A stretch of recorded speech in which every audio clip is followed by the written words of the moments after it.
Guys, welcome back to my blog video. সবাই কেমন আছো? আশা করি সবাই ভালো আছো। আমি অনেক ভালো আছি। আজকে বাইরে পড়ছিল খুব বৃষ্টি, তাই ভাবলাম একটু গরম গরম কিছু বানানো যাক। চলো চলো।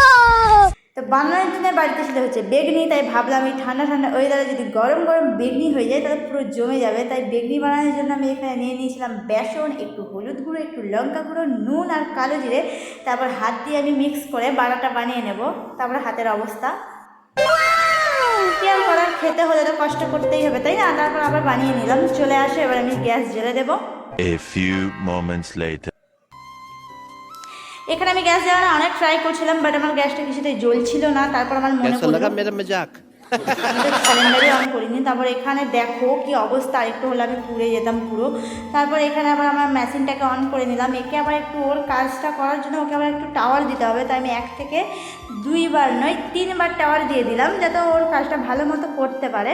তারপর আমি আবার এখানে বসিয়ে দিলাম গরম করতে তেল, আর তেলটা গরম হয়ে গেলেই আমি বেগনি ছাড়তে শুরু করে দেবো। তবে হ্যাঁ, সবাই কমেন্টে বলবে কেমন হয়েছে। আমি বেগনি প্রথমবার করছি, ঠিক আছে? আর বেগুনগুলো অনেকক্ষণ আগে কেটে রাখার ফলে একটু কালো হয়ে গেছিলো। তারপর আমি আর দেরি না করে চটপট তেলের মধ্যে ছেড়ে দিলাম।